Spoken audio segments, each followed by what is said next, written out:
সকালবেলা কাজে যদি দেরি হয় আমার ভাল লাগে না।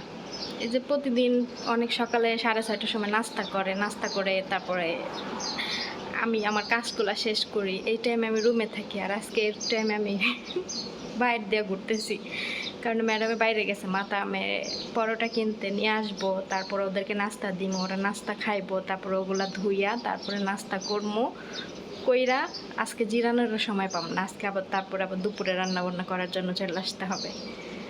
তো সকাল সকাল কাজ করে ফেললে নিজের জন্য ভালো, যে একটু রেস্ট নিতে পারি। তো আজকে দেরি হয়ে গেল। যেদিন নাস্তা বাইরে থেকে কিনে ওই দিন এরকম দেরি হয়, কিছু করার নাই।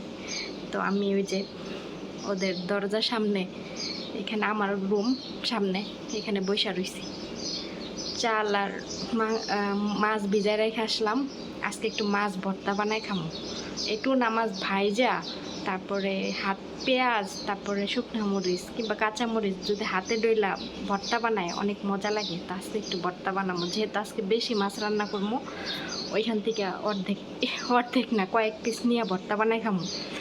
আর ভর্তা খাইতে মন চাইতেছে কয়দিন ধরে, সেদিন আলু ভর্তা বানাই খাইছি, আজকে একটু মাছ ভর্তা বানাবো।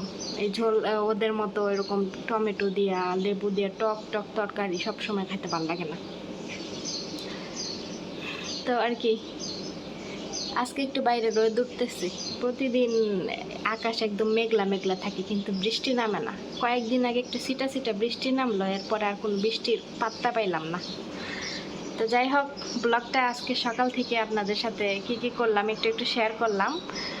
তো বাকি দুপুরে কি রান্না বান্না করি সেটাও শেয়ার করবো ইনশাল্লাহ।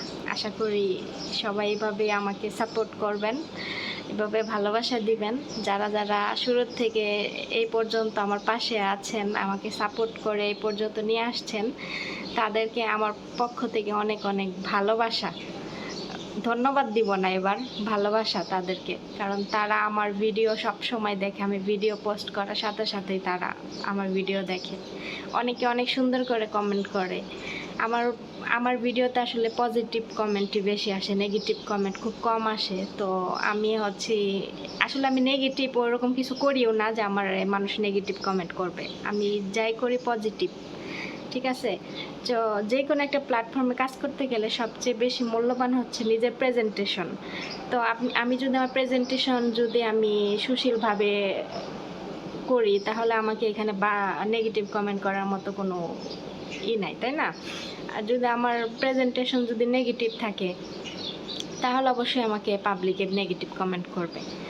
তো এখানে আমরা প্রবাসে কি কাজ করি, আরবিদের বাসায় কখন কি করি, সব কিছু আপনাদের সাথে শেয়ার করার চেষ্টা করি। তা যারা প্রবাসের ভিডিও লাইক করেন, আরবিদের বাসার ভিডিও, অবশ্যই অনেকেই কমেন্ট করেন যে অনেক ভাল লাগে আরবিদের ভিডিও দেখতে, এসব ব্লগ দেখতে। তো তাদেরকে অনেক অনেক ধন্যবাদ, অনেক অনেক ভালোবাসা সবাইকে। আমার যে ভিউয়ার্সরা আছে যারা আমাকে অনেক বেশি সাপোর্ট করে, তাদেরকে অনেক অনেক ভালোবাসা। তার কথা বাড়াবো না, এখন এখানেই রেখে দিচ্ছি। দুপুরে কি রান্না করি সেটা নিয়ে আবার পরে ব্লগ থাকবে ইনশাআল্লাহ। এখন বাজে সকাল 8টা, কিন্তু এখন পর্যন্ত নাস্তা করে নাই। আমি চা বানায় যে কাপ দিয়ে রেডি করে রাখছি। ম্যাডাম আজকে পরোটা কিনতে গেছে, তো হ্যাঁ যে টাইমে নাস্তা করে অত সকালে পরোটা বানায় না, তো এই জন্য দেরি করে গেল। এখন আমি বার করবো মাছ।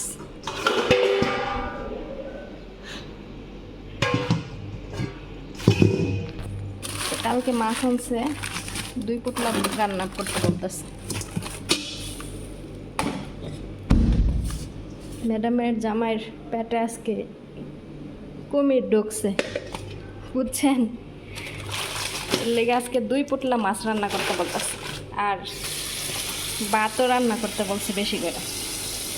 মাছ আমি ভিজায় রাখি সামান্য পরিমাণ পানি দিয়া, আর চাউলও ভিজায় রাখবো। এখন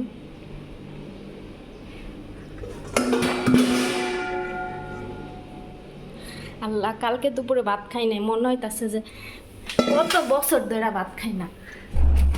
আসলে আমরা বাঙালি ভাতের উপরে আমরা আর কিছু বুঝি না, তাই না?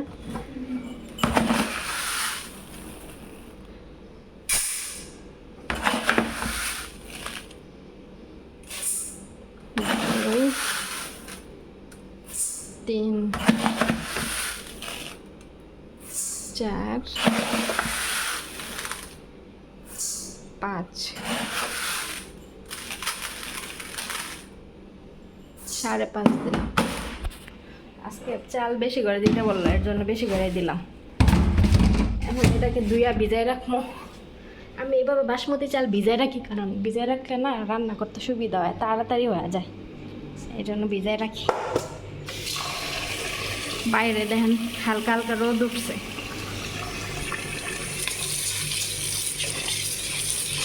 ম্যাডামে গেছে, দোকানে গেছে পরোটা কিনতে।